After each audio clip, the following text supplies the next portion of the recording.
के बाद अपनी नौकरी त्याग कर संत मत की सेवा कर रहे हैं। संत मत एक ऐसी संस्था है जहाँ पुराने अपने हम क्या हैं, हम वैदिक हैं, तो हमारे वेद ऋषि मुनियों का उपनिषद रामायण गीता से लेकर हमारे जितने भी संत हैं उनकी वाणियों से जो हमें सीखना चाहिए या हमने सीखा है उन्हीं का विश्लेषण किया जाता है और वो क्यों किया जाता है ये बताया जाता है। तो आज मैं तो अभी रात में 12 बजे शादी से आई हूँ और बाबा भी दोपहर में आए हैं 1.5 दिन की यात्रा करके, थके हुए हैं। हमेशा प्रचार प्रसार में लगे रहते हैं, अपने शरीर की और बाकी कठिनाइयों का कोई ध्यान नहीं रखते हुए ईश्वर भक्ति में लगे रहते हैं। आज इन्हीं के वचनों से, इनके श्री वचन से सुनिए कि क्या बताते हैं।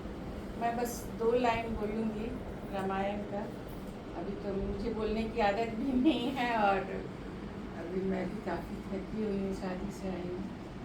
कि रामायण में सबरी संवाद, राम और सबरी के संवाद को सब जानते होंगे, क्योंकि सबरी बहुत बड़ी भक्तिन थी और राम उनको खुद ही दर्शन देने गए थे। तो वो जब गए थे तो उन्होंने सबरी से क्या कहा था? उन्होंने कहा था, कह रघुपति सुनु भामिनी बाता, मानव एक भगति कर नाता। मतलब उन्होंने पहला शब्द क्या कहा था कि वो मानव से उनका एक ही नाता है, भक्ति का। और उन्होंने सबरी बहुत कुरूपा थी, आदिवासी थी, सभी जानते हैं, भिलनी थी वो, और उसको वो भामिनी बोले थे। यानी भामिनी सुंदर स्त्री को कहा जाता है, लेकिन वो सुंदर नहीं थी, लेकिन उसका चरित्र और उसके जो गुण थे वो बहुत सुंदर थे, इसलिए उन्होंने उसे भामिनी कहकर पुकारा, क्योंकि वो भक्ति में पारंगत थी। और उसके बाद उन्होंने कहा नव भक्ति के बारे में कि सुनो, मैं तुम्हें 9 भक्ति बताता हूँ।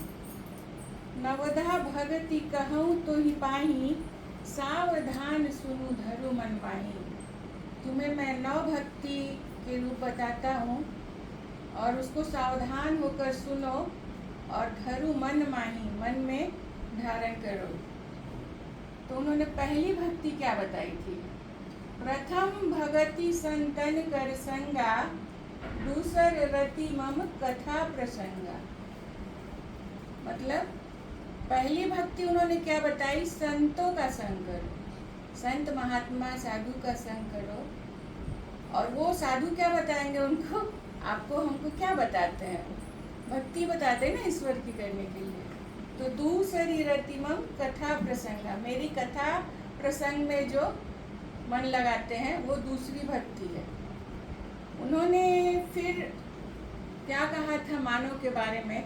उन्हें कौन से मानव पसंद है और कौन से नहीं? तो पहले ही कहा कि मानव एक भगति कर नाता, जो मानव भक्ति करते हैं उन्हीं से सिर्फ मेरा नाता है। और ज़्यादा तो मुझे अभी बोलने के इसमें नहीं हूँ, क्योंकि समय काफ़ी हो गया है। दूसरी भक्ति उन्होंने बात कही थी, भगतिहीन नर सोहई कैसे, बिनु जल बारिद देखिए जैसे। भक्तिहीन नर किस तरह से शोभा पाते हैं? मतलब किस तरह से शोभाहीन है? जैसे बिना जल वाले बादल। बिना जल वाले बादल को कोई पसंद करता है? इधर से उधर मंडराते रहते हैं, यूजलेस। वैसे ईश्वर की नज़र में वो इंसान बेकार है, यूजलेस है, अगर वो भक्ति नहीं करता है। और एक चीज़ उन्होंने कहा था, मोरे मन कछु अस विश्वासा, राम से अधिक राम कर दासा।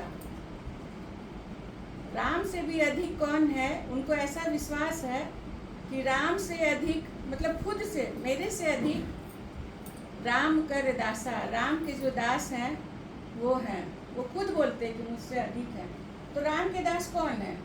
नौकर चाकर थोड़ी ना है। कौन है? आप ही बता दीजिए। हनुमान जी। हाँ, हनुमान जी भी है। क्योंकि वो उनकी भक्ति करते थे, और संत महात्मा जो कि दिन रात उनकी भक्ति में लगे रहते हैं। तो संत महात्मा राम से खुद वो राम बोलते हैं कि हमसे बढ़कर हैं, क्योंकि वो दिन रात उन्हीं को याद करते हैं। इंसान अपने बच्चे को, अगर बच्चा दिन रात याद करे, बच्चा रोने लगता है तो उसको गोद में उठा लेते कि नहीं? जब तक नहीं अपने खिलौना में लगा रहता, माँ बाप भी सोचते भले खेल रहा है, छुट्टी मिली है। लेकिन जब वो जिद पकड़ लेता है, रोने लगता है कि नहीं मुझे गोद में लो, तो माँ को लेना पड़ता है। वैसे ईश्वर भी, वैसे संत महात्मा जो उनकी भक्ति में लगे रहते हैं, उनको अपनी गोद में बिठाए रखते हैं। और वैसे ही राम के दास एक हमारे यहाँ आज पधारे हुए हैं, स्वामी सत्यप्रकाश जी महाराज। इनके श्रीमुख से सुनिए। श्री सद्गुरु महाराज की जय।